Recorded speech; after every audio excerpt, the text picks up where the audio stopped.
segundo aquele princípio esotérico que o satanista Aleister Crowley resumiu no início do século XX.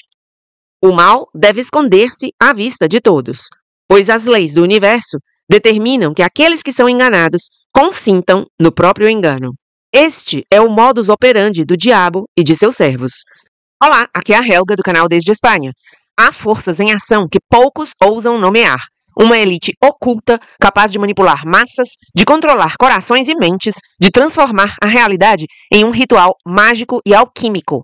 Essa elite não busca apenas o poder político ou econômico, busca travar uma guerra psicológica contra a humanidade, e já não se esconde mais. Pelo contrário, revela deliberadamente partes do seu plano, humilhando seus súditos e proclamando sua própria supremacia. Estudos de psicologia social mostram que esse jogo cruel provoca dissonância cognitiva, aquele desconforto que sentimos quando confrontados com verdades contraditórias, como quando nos disseram que o soro gênico experimental era seguro e eficaz, enquanto os médicos recebiam imunidade criminal, ou quando ouvimos Bergoglio afirmar que Deus não é católico. Tudo isso nos vai ser explicado aqui por Monsenhor Carlo Maria Viganò neste texto poderoso, no qual, entre outras coisas, ele mostra o método dessa elite que nos governa a nível civil e eclesiástico. Mas antes de começar, quero pedir-lhe que me dê um like, inscreva-se no canal e ative o sininho das notificações. Começamos! Monsenhor Carlo Maria Viganò, Ec omnia tibi dabo. Tudo isto te darei. Dissonância cognitiva e a revelação do método. Pelos seus frutos os conhecereis. Mateus 7, 20. Introdução. A presente crise na Igreja é de natureza teológica e não canônica. Além disso, não se trata apenas de uma crise entre tantas na história da Igreja, mas de uma crise de autoridade sem precedentes, pois é precisamente a autoridade que está passando por uma subversão que, até 60 anos atrás, era inimaginável dentro da Igreja Católica. De fato, se a autoridade, quando exercida para o bem, é certamente o instrumento mais adequado para garantir o bom governo da instituição que preside, também pode tornar-se um instrumento igualmente eficaz para destruí-la, quando aqueles que a exercem rompem seu vínculo de obediência a Deus, que é o supremo garantidor da autoridade. Aqui Monsenhor Viganò traz a primeira de 10 notas de rodapé, e eu passo a ler esta primeira. O termo autoritas deriva de auctor, no sentido de autor e garante, ambos referindo-se a Deus.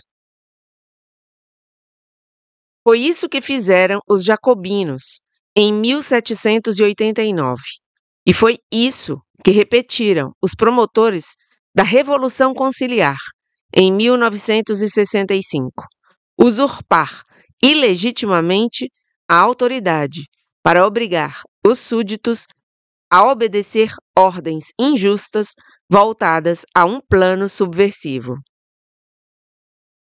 E tanto os jacobinos quanto os modernistas se valeram não apenas da colaboração ativa de seus cúmplices e da inação dos covardes, mas também do consentimento daqueles que obedeceram de boa fé e de uma massa de pessoas progressivamente levadas a aceitar qualquer mudança em nome da obediência. Aqui, outra nota de rodapé. São Pio X nos recordou que o sucesso dos ímpios é possível, sobretudo, graças à preguiça das pessoas boas. A idealização da autoridade. Nas últimas semanas, conservadores como Riccardo Caccioli, Luisella Scrosati, Daniele Trabucco e Giovanni Zanoni sustentaram que tanto os leigos quanto o clero, diante da crise da hierarquia católica, não deveriam adotar formas de resistência contra superiores ímpios. Nem deveriam questionar sua autoridade, já que ela emana diretamente de Nosso Senhor. Eles afirmam que a indignidade pessoal de um bispo ou de um papa não compromete a legitimidade de sua autoridade, o que pode ser verdade apenas no caso de uma indignidade pessoal que não envolva o exercício da própria autoridade. Contudo, a autoridade não pode ser legitimamente exercida fora dos limites que lhe são dados, muito menos contra seus próprios fins ou contra a vontade do legislador divino. Um bispo que coopera conscientemente com um propósito injusto por meio de atos de governo compromete a legitimidade desses atos e de sua própria autoridade, precisamente porque são praticados in fraudem legis, isto é, em fraude à lei. E aqui Monsenhor Viganò traz a terceira nota de rodapé que eu leio. A expressão in fraudem legis refere-se a um ato ou comportamento jurídico realizado com a intenção de evadir uma lei, contornando seu propósito ou sua aplicação enquanto formalmente cumpre sua letra. Em outras palavras, é uma ação que, embora aparente cumprir a lei, é realizada para alcançar um resultado que a própria lei pretende proibir ou limitar. As características desse comportamento são cumprimento formal, intenção evasiva e enganosa e efeito contrário à intenção do legislador. Visão idealista e irrealista dos autores citados, segundo a qual a autoridade não perde sua legitimidade mesmo quando suas ordens se dirigem ao mal, evidencia o curto-circuito lógico entre a realidade de papas e bispos hereges, seja formal ou material, pouco importa, em todo caso é algo sem precedentes, e a teoria de uma autoridade que de algum modo seria imune à heresia e às intenções malignas daqueles que exercem aquela autoridade. Uma crise sistêmica. Aqueles que insistem em julgar fatos isolados, sem considerar a evidente coerência que os une e o quadro geral que deles emerge, distorcem a realidade ao apresentá-la de modo enganoso. Esta é uma crise que já dura 60 anos, sempre na mesma direção, sempre com a conivência das autoridades, sempre contradizendo os mesmos artigos de fé e sustentando os mesmos erros já anteriormente condenados. Os responsáveis por essa crise estão todos unidos pelo desejo subversivo de tomar e manter o poder para alcançar seus próprios objetivos.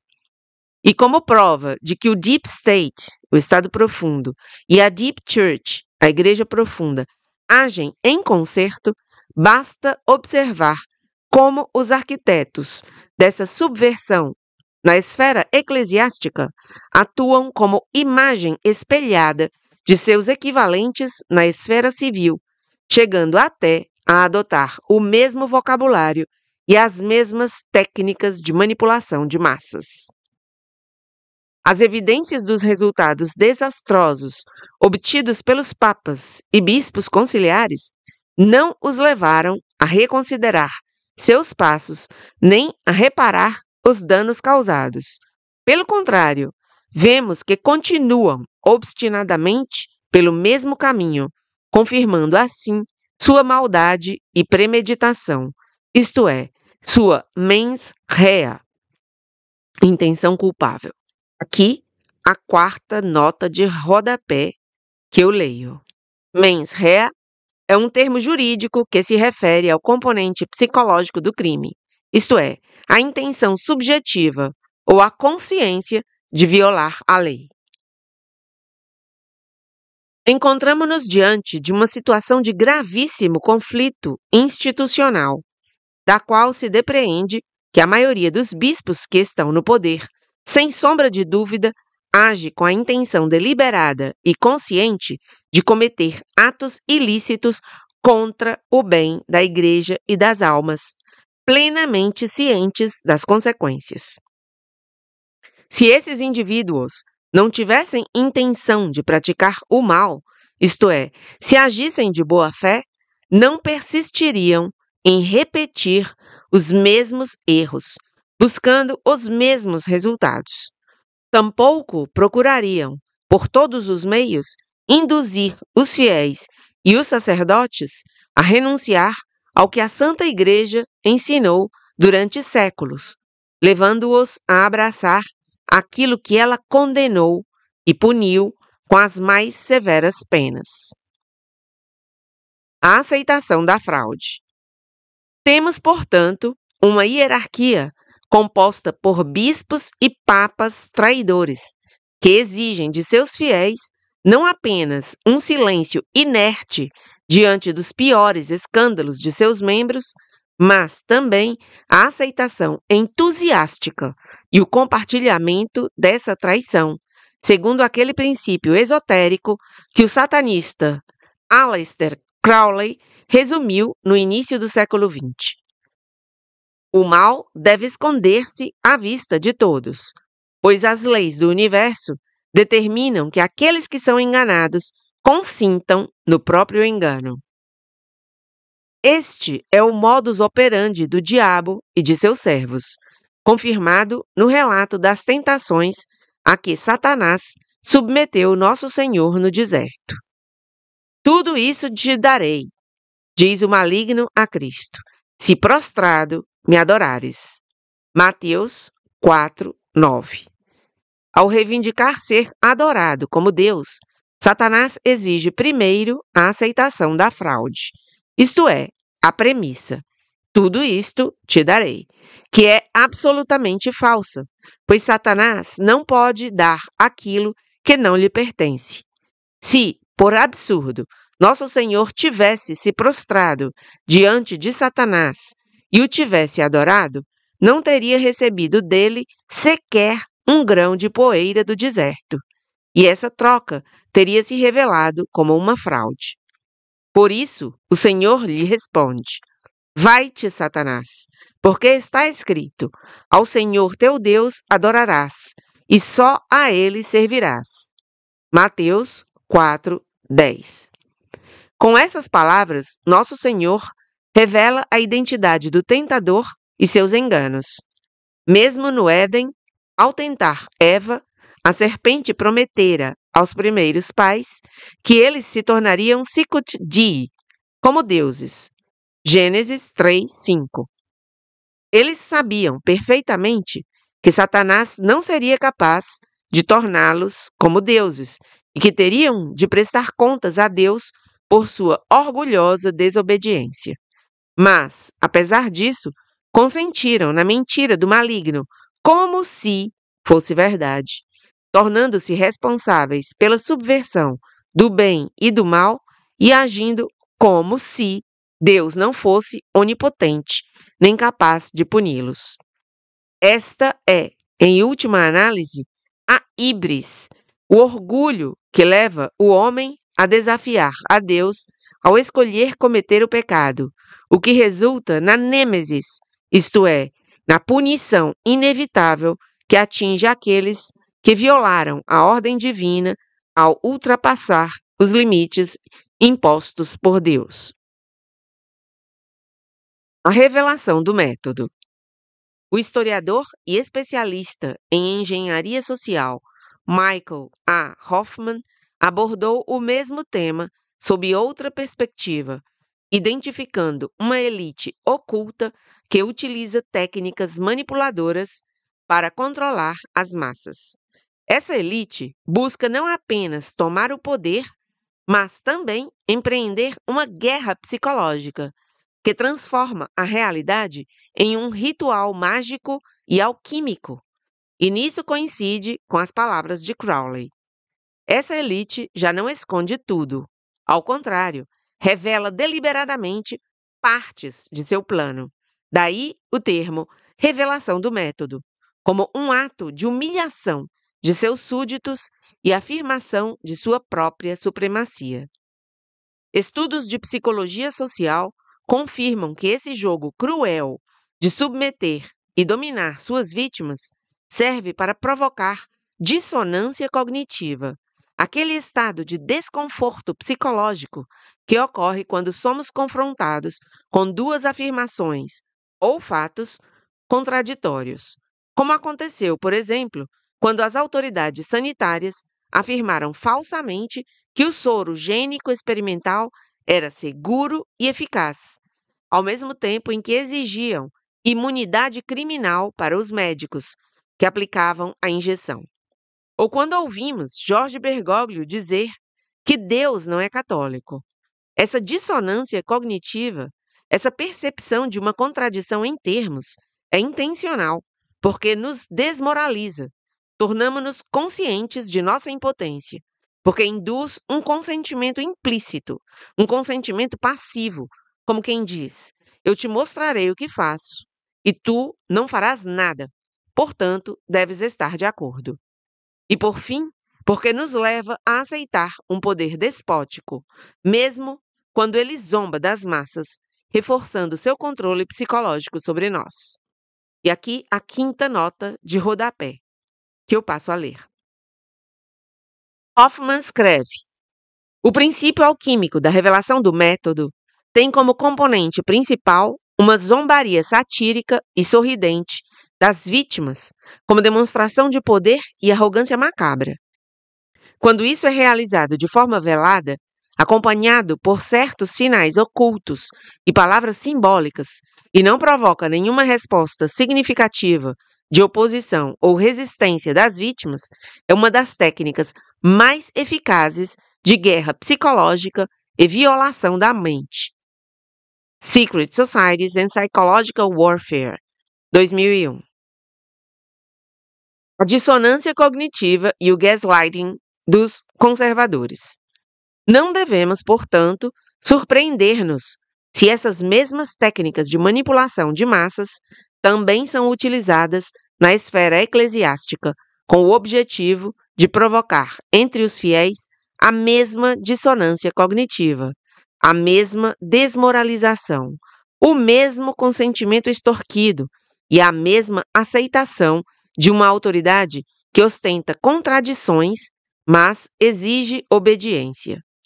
Considere o paradoxo de Leão, que declarou a liberdade religiosa um direito humano com base no Vaticano II, e ao mesmo tempo canonizou o beato Bartolo Longo, o qual, em seus escritos, condenou o indiferentismo religioso e o conceito de liberdade religiosa, ou ainda o fato de Leão presidir encontros ecumênicos com muçulmanos e, ao mesmo tempo, canonizar o beato Inácio Tchukralá Maloyan, um bispo armênio martirizado pelos muçulmanos por se recusar a apostatar da verdadeira fé. Neste parágrafo, Monsenhor Viganò deixou a sexta nota de rodapé, que eu leio agora. Bartolo Longo escreve: diante de Deus, o homem não possui verdadeira liberdade de consciência, liberdade de culto ou liberdade de pensamento, como entendemos hoje. Isto é, a capacidade de escolher uma religião e uma forma de culto como desejar. O homem possui apenas a liberdade dos filhos de Deus, como diz São Paulo, isto é, abandonar o erro e as seduções do mundo para correr livremente para o céu. Portanto, afirmar que o homem tem direito, diante de Deus, de pensar e acreditar na religião como quiser é um erro. Conforme Bartolo Longo, San Domenico e l'Inquisizione al Tribunale della Ragione e della Storia. Vale di Pompei, Scuola Tipografica Editrice, Bartolo Longo, 1888. Também não deve causar espanto que o jornal La Nuova Bússola haja exatamente como os manuais de psicologia social descrevem nesses casos, negando obstinadamente a contradição, mesmo quando ela é evidente, em uma autêntica operação de gaslighting. E aqui, Monsenhor Viganò traz a sétima nota de rodapé que eu passo a ler. Gaslighting é uma forma de manipulação psicológica, na qual uma pessoa ou grupo leva outra a duvidar de sua percepção da realidade, memória ou sanidade, com o objetivo de controlar, enfraquecer ou desestabilizar a vítima. O que você viu nunca aconteceu. Até mesmo o uso de vídeos ou imagens geradas por inteligência artificial torna-se um instrumento de desestabilização, porque contribui para corroer a base sensível do conhecimento da realidade, tornando impossível distinguir o verdadeiro do falso, e assim apagando a própria noção de real, substituindo-a por uma mera verossimilhança. A aparência, então, substitui a substância, simplesmente porque, sendo transmitida pela imagem que aparece em nossos celulares ou computadores, já não podemos saber se o que nos parece verdadeiro é realmente verdadeiro ou apenas parece sê-lo. Como não ver nesse novo fenômeno um ataque pelo qual Satanás desafia, com seus artifícios teatrais e efeitos especiais, a verdade de Deus, que é simplex, sem duplicidades? Esses são testes de massa, destinados a verificar a devoção das pessoas à religião sinodal, assim como acontece na esfera civil com a religião sanitária ou a religião ecológica.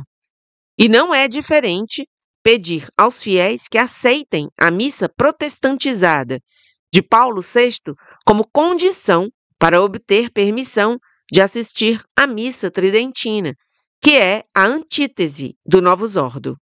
Até mesmo a excomunhão que Jorge Bergoglio me infligiu revela uma imensa contradição. De um lado, eu fui declarado cismático por denunciar os mesmos erros que todos os papas, até Pio XII, condenaram. De outro lado, verdadeiros hereges e cismáticos são admitidos a comunicatio in sacris com aqueles que me condenam, sem qualquer consequência canônica. A mensagem é clara. Podemos mostrar-te a contradição entre nossas palavras e nossos atos, e tu nada farás. Aceitarás tanto a mentira quanto a prova dela. Cada absurdo aceito enfraquece a capacidade dos fiéis e do clero de discernir eficazmente como obedecer responsavelmente aos seus pastores. Se a nossa fé não é firme e convicta, isso conduz a uma forma de apatia diante de cada nova provocação. É uma forma de humilhação ritual que já não atua por meio do segredo, mas sim pela ostentação descarada, especialmente quando se exige obediência à autoridade que emite ordens abusivas e até criminosas, como um sacrifício da própria razão, como uma imolação da vontade, por meio de um conceito pervertido de autoridade e obediência. Se a autoridade da hierarquia, até seus níveis mais elevados, é responsável por essa manipulação psicológica dos fiéis, destinada a perpetuar o próprio poder com o objetivo de demolir a Igreja, a quem deveriam recorrer sacerdotes e leigos se esperam ver condenados os culpados por tamanha traição? Aos mesmos hereges manipuladores, entrincheirados em Roma e em todos os órgãos e em todas as instituições da Igreja Católica?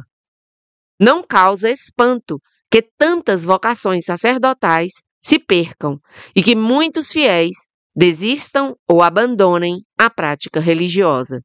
Este é o resultado desejado e planejado desse cruel banho de sangue. O golpe de mestre de Satanás. O demônio procura conquistar a nossa adesão ao mal, não tanto pelo engano, mas levando-nos a aceitar a mentira com que ele define o mal como bem, e a aceitar a ficção com que ele apresenta o bem como mal. O golpe de mestre de Satanás consiste nisso, em obter de nós um assentimento irracional, mesmo diante das provas evidentes de fraude e subversão que reconhecemos como tais, mas que, num ato de louca aniquilação suicida, aceitamos como se fossem verdades divinamente reveladas. Para os católicos, a fé jamais é irracional. Rationabile sit obsequium vestrum, diz São Paulo, Romanos 12, 1. Pois Deus é o autor da fé e da razão, e não pode haver contradição na verdade. Satanás, pelo contrário, sendo mentiroso e pai da mentira, João 8,44, não pode agir senão travestindo seus enganos com a fraude. Ele exige de nós não uma adesão racional, mas sim um consentimento supersticioso, um ato de fé ao revés, no qual o assentimento do intelecto a erros e heresias evidentes é motivado não pela autoridade de um Deus verdadeiro, mas pela usurpação dessa autoridade por uma criatura rebelde e mentirosa que sabemos querer enganar-nos e arruinar-nos. Satanás quer que abdiquemos da razão e até do sensus fidei, transformando o ato de fé em uma louca apostasia. A absolutização da obediência. Absolutizar a obediência, despojando-a da necessária coerência que ela pressupõe entre todos os membros do corpo hierárquico em que se exerce, significa entregar à autoridade vicária da hierarquia um poder que o legislador supremo jamais lhe concedeu, ou seja, a faculdade de legislar legitimamente contra a vontade do próprio legislador e em detrimento dos fiéis. Aqui não estamos falando de ordens acidentalmente erradas ou de bispos individuais que abusam de sua autoridade em um contexto eclesiástico em que a virtude é incentivada e o pecado é condenado e punido. Estamos falando de um sistema hierárquico inteiro que conseguiu, tanto na Igreja Católica quanto nos assuntos públicos, tomar o poder, obter reconhecimento e a obediência de seus súditos mediante o uso de meios coercitivos. Que Monsenhor Viganò coloca sua 8ª nota de rodapé e eu leio. De fato, não pode haver verdadeira obediência se aqueles que estão na autoridade dentro da hierarquia exigem obediência, mas, ao mesmo tempo, desobedecem a Deus, que é o garante e a própria fonte da autoridade. Tampouco pode haver autoridade legítima se aqueles que a exercem em nome de Deus não se submetem à sua suprema autoridade. Uma vez lida a 8ª nota de rodapé, eu volto para ler o parágrafo desde o início. Absolutizar a obediência, despojando-a da necessária coerência que ela pressupõe entre todos os membros do corpo hierárquico em que se exerce, significa entregar à autoridade vicária da hierarquia um poder que o legislador supremo jamais lhe concedeu, ou seja, a faculdade de legislar legitimamente contra a vontade do próprio legislador e em detrimento dos fiéis. Aqui não estamos falando de ordens acidentalmente erradas ou de bispos individuais que abusam de sua autoridade em um contexto eclesiástico em que a virtude é incentivada e o pecado é condenado e punido. Estamos falando de um sistema hierárquico inteiro que conseguiu, tanto na Igreja Católica quanto nos assuntos públicos, tomar o poder, obter reconhecimento e a obediência de seus súditos mediante o uso de meios coercitivos. E não é só isso. A absolutização da obediência à autoridade acaba também por desresponsabilizar. É um álibi conveniente oferecido a muitos, demasiados donabondios, em batinas ajustadas ou ternos clericais com abotoaduras, cuidadosos para não desagradar ninguém, de modo a evitar polarizações, segundo o pedido de Leão, para se beneficiar dos favores dos poderosos, conhecidos por serem injustos, mas aos quais prestam homenagem por covardia ou interesse próprio. Aqui eu mesma, Helga, faço um parêntese para explicar porque não o fez Monsenhor Viganò, essa expressão Don Abbondio. Don Abbondio é um personagem célebre do romance Os Noivos, escrito por Alessandro Manzoni no século XIX, uma das obras-primas da literatura italiana e profundamente enraizada na cultura católica daquela época. Dom Abbondio é o pároco covarde de uma pequena vila lombarda no século XVII. Ele é chamado a celebrar o casamento dos protagonistas, Renzo e Lúcia, mas se recusa, porque foi intimidado pelos capangas de um homem poderoso do local, Dom Rodrigo, que deseja Lúcia para si. Em vez de defender a justiça e a dignidade do sacramento, Dom Abbondio cede ao medo, justificando sua fraqueza com raciocínios de conveniência e autopreservação. Ele não é mau, mas fraco, símbolo do clérigo que prefere o sossego e o favor dos poderosos à verdade e à coragem cristã.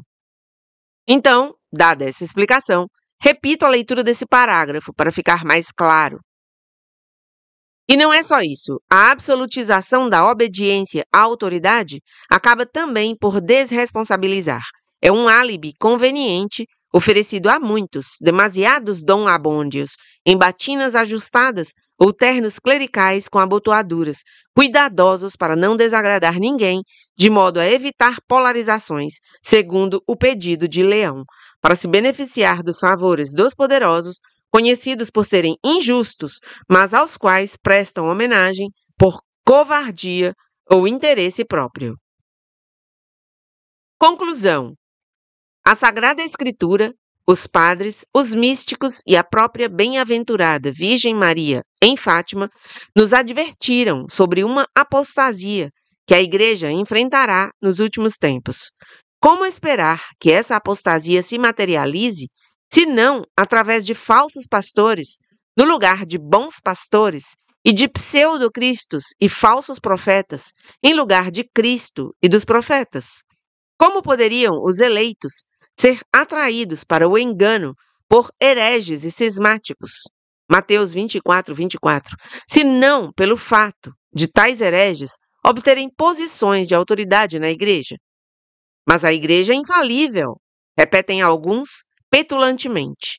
E, de fato, ela é, apesar de a vasta maioria de seus bispos assediá-la e agir em concerto com os inimigos de Cristo.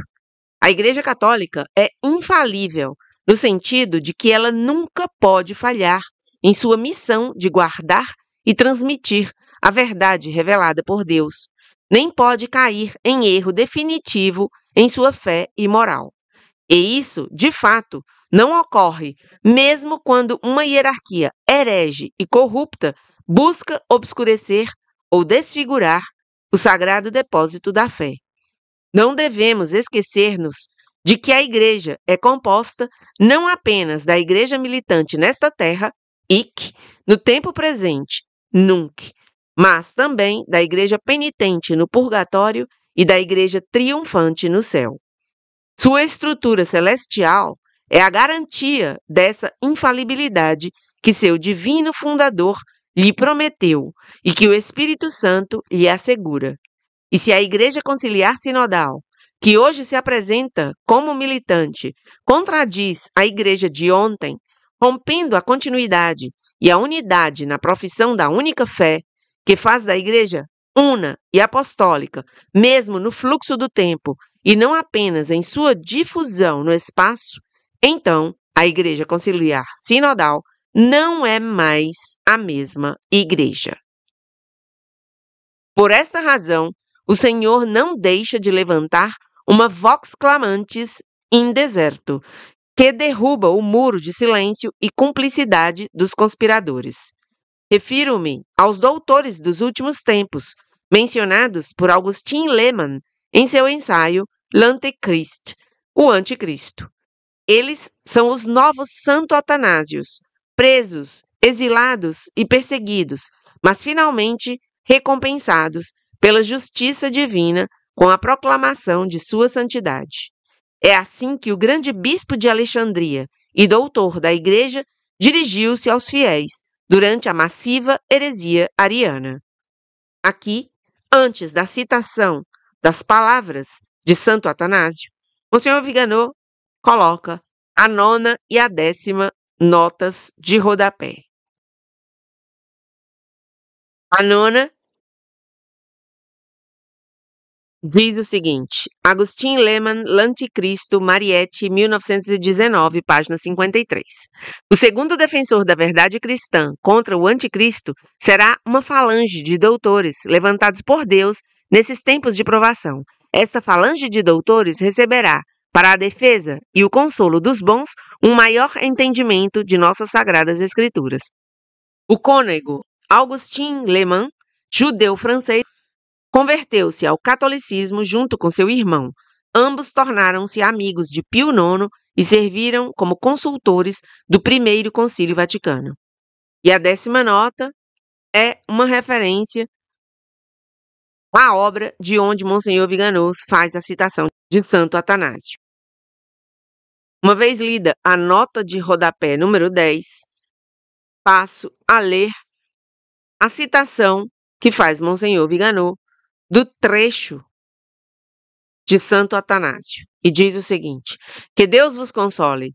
O que entristece é o fato de que outros tenham ocupado violentamente as igrejas, enquanto neste período vocês se encontram fora. É um fato que eles têm o assento, mas vocês têm a fé apostólica. Eles podem ocupar nossas igrejas, mas estão fora da verdadeira fé. Vocês permanecem fora dos lugares de culto, mas a fé habita dentro de vocês. Vejamos, o que é mais importante, o lugar ou a fé? A verdadeira fé, obviamente. Quem perdeu e quem venceu nesta luta? Aquele que mantém o assento ou aquele que observa a fé? É verdade, os edifícios são bons quando a fé apostólica é pregada neles. São sagrados se tudo dentro deles é realizado de maneira santa. Vocês são os felizes, vocês que permanecem dentro da igreja por causa de sua fé, a qual sustentam firme sobre os fundamentos, como lhes foi transmitida pela tradição apostólica. E se alguma pessoa execrável tenta, com ciúmes, abalar essa fé em várias ocasiões, não consegue. São eles que se distanciaram dela na crise atual. Ninguém jamais prevalecerá contra a vossa fé, amados irmãos, e acreditamos que Deus nos devolverá um dia nossas igrejas. Quanto mais pessoas violentas tentarem ocupar os lugares de culto, mais se separam da igreja. Eles afirmam representar a igreja, mas na realidade são eles que são expulsos dela e se desviam. Mesmo que os católicos fiéis à tradição sejam reduzidos a um punhado, eles são a verdadeira igreja de Cristo. A acusação recorrente que tanto os conservadores quanto os sinodais dirigem àqueles que permanecem firmes na fé e denunciam seus erros é a de que querem criar sua própria igreja, separando-se por meio do cisma da Igreja Católica visível e hierárquica que eles ocuparam em um verdadeiro golpe e na qual afirmam exercer autoridade legítima para fins opostos àqueles confiados a ela por Nosso Senhor. Mas não são, na verdade, eles que, com seus erros condenados por todos os papas pré-conciliares, criaram uma igreja paralela que contradiz o magistério imutável e subverte o papado? Como pode uma autoridade rebelde a Cristo, cabeça do corpo místico, reivindicar exercer a autoridade de Cristo para contradizer sua palavra? Como podem aqueles que se separaram da comunhão eclesial com a verdadeira Igreja Católica Apostólica Romana acusar de cisma aqueles que permanecem fiéis a ela? Carlo Maria Viganò, arcebispo, em 24 de outubro de 2025, São Rafael Arcanjo.